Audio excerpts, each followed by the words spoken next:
Mountaineer Nation? Welcome back in to kick off the tip off with your two favorites, Gage and Noah. We're back at it, man. Some more news, some more just kind of sprinkling some stuff in here. Today, we got some more information from Coach Rich Rodriguez. We got the Nicco interview, the Chase Wilson interview, and just some more pieces of the puzzle coming together, man. And before we dive into today's video, obviously, first and foremost, remember the giveaway that we're doing, the two pictures in the back with the gold Zach Frazier signed hat, raffling those off at 500 subscribers. And, if your comments or your subscriptions are hidden, make sure to leave a comment below so we can get you entered to that. And then on top of that, let's give this a go, Noah, since we're kind of still in the off season, but getting very, very close. If you guys have a question about West Virginia football in general, leave a comment down below. And if we accumulate enough questions, we'll do a Mountaineer mailbag or something and answer some fan questions. And, we want to be very interactive. And, this is just us talking football, man. It's no different. We just kind of post our opinions. So we'd love to answer some questions. With all that being said, Noah, how about you lead us off with what is probably the biggest news, I think, that Rich Rod said in today's press conference? We're bringing in a couple new running backs. Is that what I'm hearing, Noah? Yeah, just from what you can gather, and he's kind of hit on in a couple pressers that he's not against bringing in more guys in that running back room, and I'm not exactly sure why. I don't know if Ty Edwards has kind of scared him with the eligibility. Jalen Knighton, don't know if he's healthy. He said he had a couple running backs tap out of workouts, or I guess he said there was only two that made it through in a presser gauge. So I don't know if he's not impressed or he's saying, hey, we need more bodies in here because of the amount of times we're going to run the football. Whether that be, in practice, needing guys available for, multiple reps a game. Not exactly sure, but he seems pretty surefire on going to get these guys out in the portal, trying to get some running backs in the room. Very interesting to me because I didn't think that was a place after seeing the team that, the depth they got at the running back position this year. I didn't really see it, but I'm not going to doubt Rich Rodriguez when it comes back to running back play, and that's for sure. Yeah, and at this point in the transfer portal, it would be kind of be interesting because he sounds very adamant about adding a guy. So I don't think that that's, a smokescreen. We will see a running back join this room before kickoff versus Robert Morris. And it's interesting, though, because my thought process with it is maybe, with kind of the little stuff that Knighton's been dealing with and Ty Edwards, the eligibility stuff, which, by the way, all four of ththose guys sending NCAA to court is absolutely awesome. Well done, fellas. Hope everything goes the right way. That's all we can hope for. It's bullshit what's happening. It just sucks. But anyway, my kind of thought process was maybe he hasn't quite found the complementary back that he wants at Jaheim White. Knighton, in a sense, as far as body type of runner, similar to Jaheim White, right? Not saying that he is Jaheim White level, but a good runner, nothing less. Very good stats, obviously, at his previous stops before he came to West Virginia. But with Ty Edwards missing time, in the back of my mind, I'm wondering if maybe he's kind of surfing through the transfer portal right now, looking for that big bruising back. And once again, I made that crazy take of Ty Edwards compared to Owen Schmidt, and Runaway Beer Truck is one of a kind, and that we'll never see another one of that. But I just wonder if he's kind of looking for another big bruising back, maybe when we get down that goal line, not taking anything away from Jaheim. But sometimes it's nice to rotate in a fresh body down there, especially, CJ Donaldson size guy like that. That was kind of nice when we got down the red zone. I know Jaheim probably, if he was listening to this, hates to hear me say that. Get all the touchdowns you want, Jaheim. I hope you bust off 60, 80-yard touchdowns the entire year. But yeah, so that was interesting. Let's flip to the defensive side of the ball real quick. Bringing in a new toy for Zach Alley, Noah, at the linebacker, and I would go ahead and classify him as kind of like a slash edge. Here's a name to pronounce. Olu Omotosho. I hope I'm saying that right. Has made 2 stops already before coming to West Virginia. Spent 2 years at Wyoming, where in 2022 he accounted for 46 total tackles, 6.5 sacks, and a forced fumble. In these past 2 years at Oregon State, which it kind of looks like minimal playing time this past year, only 14 total tackles, 1 sack. Like you said, Noah, and this is nothing against him, it doesn't really move the needle. But once again, what are kind of your thoughts on this? Another piece for Zach Alley to mix in as an edge rusher, something like that? Yeah, kind of a situation, just bodies, especially with the amount of pressure he's going to bring. He's going to want to bring guys fresh in on that third down when it's a definite passing situation. Additionally, you're dealing with eligibility issues on that edge spot with Jamori Robinson right now. The guy that transferred in from UTSA this past season. So another situation where you don't want to get caught sleeping at the wheel, in the sense that if you don't fill this position and Jamori isn't able to go, you have to have another body there no matter what. Like I said, hopefully that waiver goes through, or it gets appealed in court, however that situation goes. But in the sense that it doesn't go the right way, being a Mountaineer fan, we know that usually doesn't happen. Things don't go our way very much. So, I mean, you have to be prepared, and you don't want to say, oh, well, we didn't have that, and that was the reason our defense wasn't as successful this season. So bringing in another edge rusher, I think that's where he's going to be most utilized. And like I said, just getting bodies there, because on third down, it's always fresh to have a good pass rusher. Yeah, it's better to be safe than sorry. You don't want to obviously head into the season, or hell, even late August here, and it's like, yeah, we're still, Jamori's still battling waiver issues, and it's like, well, what are we doing with the edge rushers right now? So yeah, it's better. Hey, bring a guy in, see what you can do, and I have no doubt that the kid can play. It's just a matter of we kind of got to see more. It seems like these past 2 years he's kind of been ghost due to one reason or another. And who knows, maybe he kind of gets a little breakout here. And the key word that you and I both like to use for a lot of players on this team is potential. And that heads into kind of our next topic here of Rich Rod continues to emphasize open competition at damn near every position on this team, which goes one of two ways, Noah. On one side, it's good. It's healthy to have competition everywhere. It keeps everybody sharp. It just keeps everybody involved in practice. I think of it from that aspect, coming from playing a collegiate sport. It's like when you show up to a team, right? And for us, it's Shaheem White, right? And the RB2 is obviously open, but a running back coming in kind of knows, okay, Jaheim's going to get a majority of these snaps. Like, not saying that I need to slack off in practice or stuff like that, but let's be honest, no, human nature, it's like you can get in your head a little bit of, well, why am I pushing myself if I know, I'm going to be spending a majority of this season on the sideline. This open competition, a lot of these spots keeps guys pushing each other, which I kind of like. Is there a specific kind of position group or a couple position groups, not naming any players, but you kind of see as like, hell, anybody can come out of this fall camp and be a starter this upcoming season? I mean, I think definitely at the receiver position, Gage, I think there's so many answers, or so many questions there compared to answers. And the reason being is you're looking at guys that come with experience. Jared Bowie, a guy who, might not be raising eyes on the depth chart right now, but a guy who has played in Rich Rod's offense, understands what it takes to play out there on the edge for Rich Rod. And in a sense that, yeah, you might think Rodney Gallagher's better, which Rodney Gallagher, I think he has a lot of potential, but fitting into the scheme and understanding what you have to do to be successful. So wide receiver position seems wide open to me. Offensive line, not that it's like a constant battle there, in the sense I'm sure they have some guys picked out that are going to be definite starters, but whenever Rich Rod addressed it the other day, talking about he wants these guys to be able to play, each position on the offensive line, that draws some question to say, okay, do they really have anything bottled up in saying this is going to be our left tackle, it's going to be our right tackle? Our best left tackle might also be our best center, so in the sense of, I mean, obviously those sizes are completely different, but just in the sense of what Rich Rod you're said, right. Like, you have to realize what the scheme is, what you're going to try to accomplish, and see what best fits. Defensively, I think safety, there's some question there at safety. Who's going to get those starting spots? Because I think there's some really good names in that room, which will be very good competition. And then, I mean, also at backer, especially with the guys, bringing in backers, so on and so forth. I think there's a lot of questions at the linebacker position on the defensive side of the football too. Yeah, and I think you and I have kind of identified a couple people that we know or have a very good feeling are kind of surefire starters, right? We can start on the defensive side of the ball. I think Jamori Robinson is going to get his stuff with the NCAA figured out. He's a surefire to play a major role off the edge for us this upcoming season. Chase Wilson, who we'll talk about here in a second, Noah, I think it's high praise him getting the interview today and kind of speaking about that defensive unit as a group. Think that he and Fred Perry are kind of the leaders of that group in terms of the defensive side of the ball.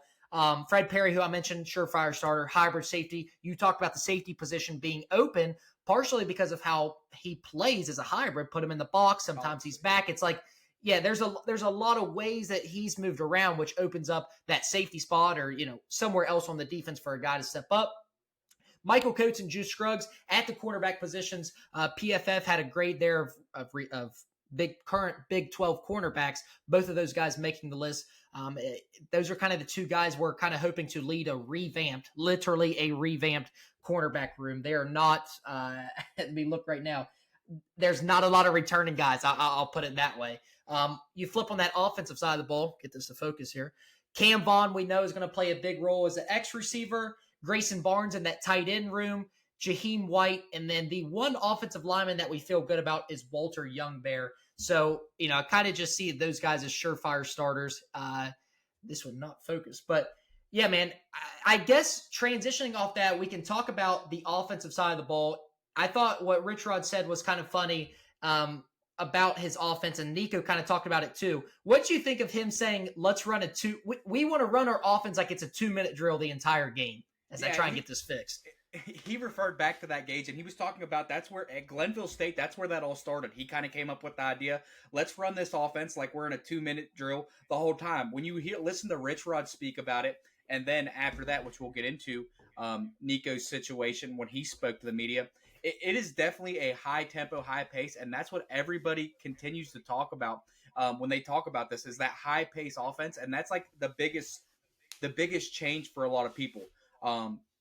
Whenever you look at when you look at West Virginia's offense back in the day, people are getting to the ball, the plays off before the defense can make any adjustments, right? So whenever you can't get checks in, so on and so forth, it's kind of rough on the, as a defensive coordinator, especially now when you have the coach to player headset. He's speaking to probably most likely the middle linebacker in that sense. He's kind of leading the defense.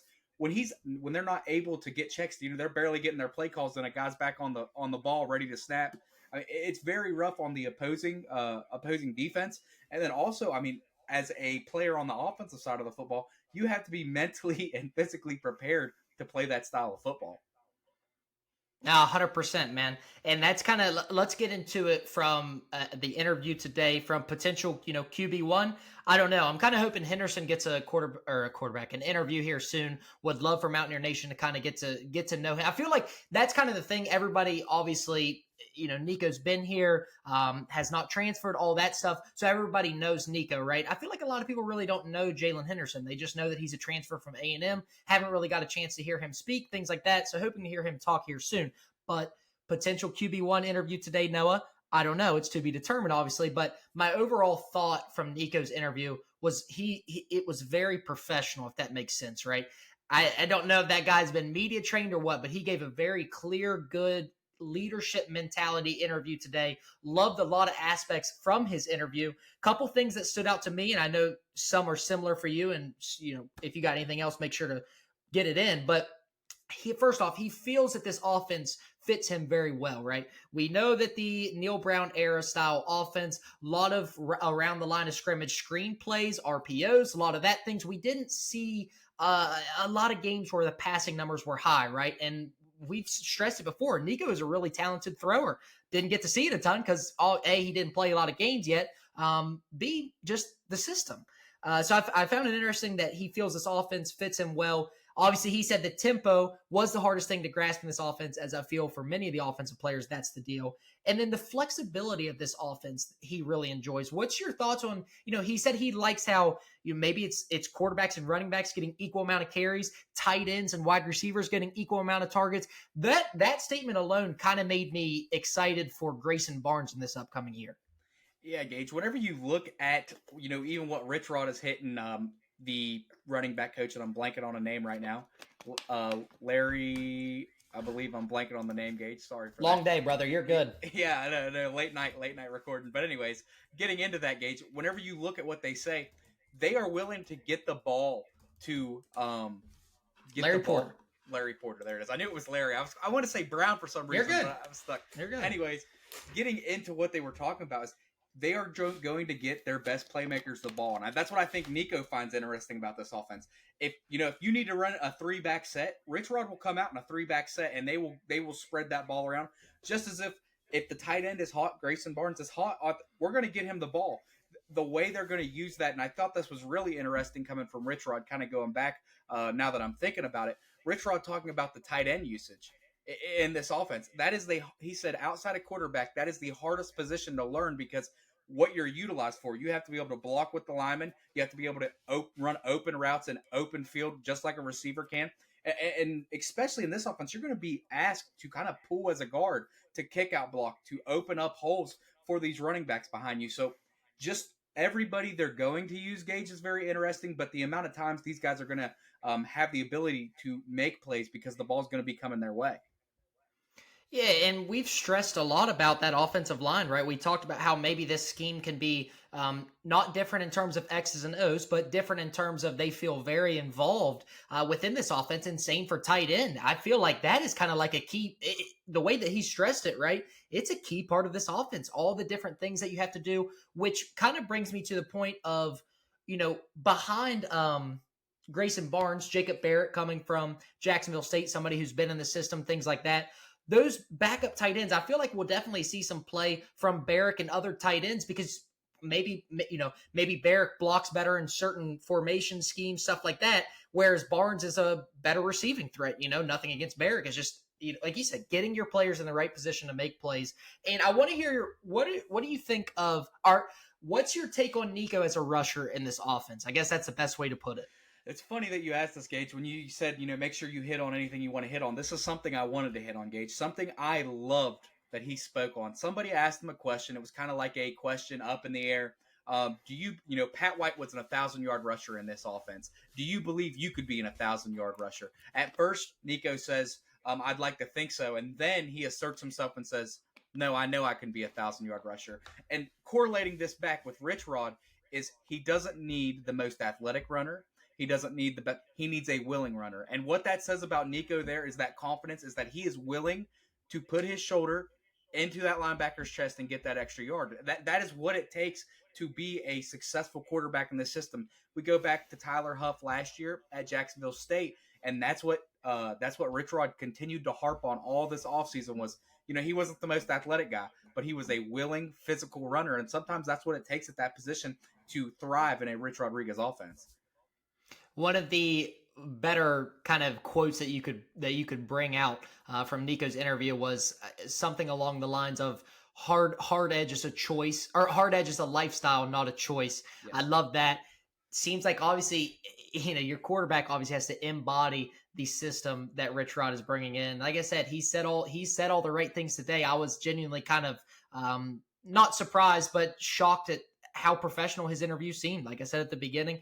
And once again, I'm hoping to hear from Henderson too. We're not shooting a quarterback take for a long time, man. I'm telling you that right now. Both these guys still super talented. But last thing I want to talk about Nicco, did find it interesting. He gave praise to a couple receivers today in his interview: Cam Vaughn, Jaden Bray, Rodney Gallagher, and Gerard Bowie. Said that Rodney Gallagher spent a lot of time with Gerard Bowie. Obviously, Bowie coming from the system, and Gallagher is kind of attached to him because both of them kind of play a similar role. Noah, kind of like a gadget type wide receiver, can move around in a couple different ways in motion, but also are able to get it done as an actual, outside, inside receiver, wherever you want to line them up in terms of getting off the ball, release, catching the ball, everything like that. Kind of gave maybe a little insight to what practice reps and stuff are looking like. I was excited to hear Jaden Bray. One of the things he said was 50-50 balls are not 50-50 balls. And that's exactly what I've been stressing for so long about Jaden Bray, is it was never going to work in the Neil Brown offense because he never wanted to throw the ball down the field because he prioritized limiting turnovers, and just there wasn't a lot of chances taken deep. And that's the type of receiver that Jaden Bray is in many different ways. I think he's a complete receiver. We just haven't saw it yet. But one of his best features is just going up and getting a ball. I think he's one of the best contested catchers that we have in the wide receiver room. So was glad to hear a couple of those names come out of Nicco's mouth. Let's flip back over to the defense. Let's talk about one of your favorite players for this upcoming season. Tell me a little bit about what you thought and heard from Chase Wilson today. Not knocking on Nicco's interview at all, because I thought it was an amazing interview. Like you said, very professional. But Chase Wilson, I loved hearing from him because this is a guy that comes from, another college, doesn't really know Mountaineer Nation that well, hasn't really got to interact with the fan base too much. And let's be honest, we don't really know him. Like, outside of watching highlights, and has a phenomenal highlight tape. If anybody hasn't watched it, definitely should go out and catch that. Chase Wilson, he is what a West Virginia linebacker is, in my opinion. That He's downhill. He stressed that so many times today. And they asked him today, Gage, what made you choose West Virginia? He came on this visit. This was his first visit. He said he liked how Zach Alley ran his defense, and he thinks they fit very well together because he plays linebacker downhill, aggressive, shoulder square, right? And what that's meaning is he's staying square to the hole. He's going and making tackles downhill, right? That's what he does. I was about to say, I wanted you to explain to people who maybe hear that all the time, right? Like, what playing downhill? What the hell does that mean? The field is flat. How can you play downhill? Yeah, right? So he is shooting gaps, right? When he sees that ball, he is shooting gaps and he's getting to it and he's staying square to the running back and very solid tackler. And you could see that from his tape. He's a very solid tackler. In the situation, I just need West Virginia or Mountaineer Nation to understand what you're getting from Chase Wilson is what Nick Kwiatkowski was. And that's just a take from me. Nick Kwiatkowski played NFL ball with the Raiders and the Bears. I think, Gage, those were the two teams he played for. Yep. He was a phenomenal linebacker here. And I think very good. I think that's what we're going to get with Chase Wilson this year because, for one, I think Kwiatkowski understood what the defensive philosophy was, and I think that's where Chase Wilson's going to really, really, succeed this year because he has an understanding for what Alley wants in his defense, and I think that's why Chase Wilson's going to have a very successful – I think this is going to be a guy, and I'm not going to sit here and say he's going to get drafted because I'm not sure what the linebacker room looks like NFL-wise. That'd probably be something more on your ways. But this will be a guy that really pushes his name up into that market, in my opinion, this year. Yeah, I like that. I love the Nick Kwiatkowski take. I thought that was perfect. Once you said it, I was like, I don't know what you were doing to think of that, but that was awesome. My kind of takeaway from his interview was it seems to me similar to how Nico and Rich Rod are kind of meshing together, that Chase Wilson, I flip-flop this, that Zach Alley has put a lot of faith into Chase Wilson. I think that the way that he spoke today kind of sounded similar to Zach Alley, right? And I think in a way, this could be the leader of the defense, like I said, along with Fred Perry. But Chase Wilson more of like that vocal leader. Like you said, linebackers usually run the defense in terms of calls and things like that. They're the middle of the field or middle of the defense, I should say. See a lot of things. I was really pleased with those two guys, the way that they spoke today. It was really good to get an insight. He's going to play a huge role this upcoming season, though, in a roster that has so much turnover. It's nice to see some of these transfers already kind of take this step of like, okay, we can kind of identify he's going to play a big role because he's speaking a big role. And that's the thing too, right? When these guys are speaking like this, we're expecting big roles from them. All right. If Nico is the quarterback for the entire season, not saying that he is, but we are expecting big things, and we know that he can provide it. But that's just, we look to those leaders of the team to produce.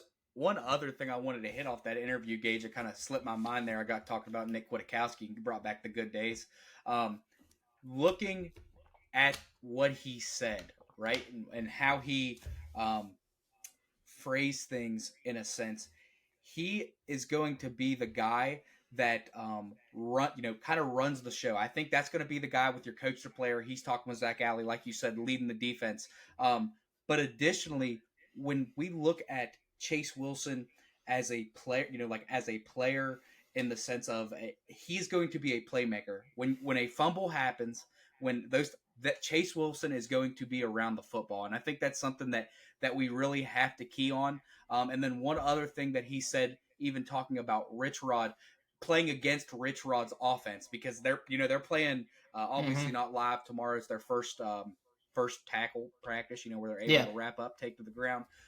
But they won't see a faster offense this year. Chase Wilson said that, and that kind of made me even more excited for Rich Rod and his offense because they won't play a faster offense this year. I thought that was really interesting for him to have that take, and he kind of doesn't know what's coming, but kind of, when you're playing the same guys every day, you kind of know what to look for in a sense.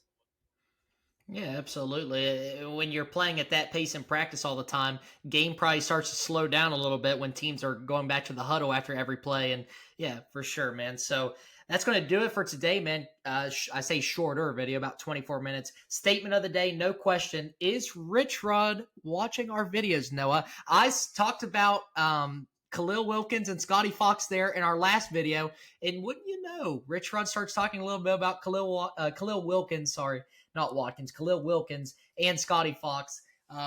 Two guys, future quarterbacks, maybe we'll see. But hey, man, we appreciate you guys watching. I'm serious, man. Leave a comment down below. Any questions that you have about this upcoming season? Would love to, get a ton of questions together, and we can sit down and answer your guys' question in a video fashion. And then make sure you subscribe and get in the giveaway, man. We're excited for football season, and I think you and I were so excited to actually talk about football because that's kind of what we do best. It's that portion of the season, and it's been like this for the past 30, 40 days, where it's like you want to stay away from speculation, but you also want to provide content, and that's what we're trying to do, man. We're just trying to provide videos that are kind of based off cold facts, from Rich Rod's mouth, from Nico's mouth, things like that. We haven't been doing a ton of like speculation and videos in terms of that, but yeah, man, we appreciate you watching. Noah, anything else, man? Are you good? Just like, comment, subscribe. Make sure you get in that in the raffle, the giveaway, because you don't want to miss out some sweet items Gage and I picked up. So just make sure you like, comment, and I would love to get some questions that we can answer. Kind of give you guys what you're looking for in the sense of us just coming out with our own videos and trying to be informative as we can. Absolutely, man. Thank you guys for watching.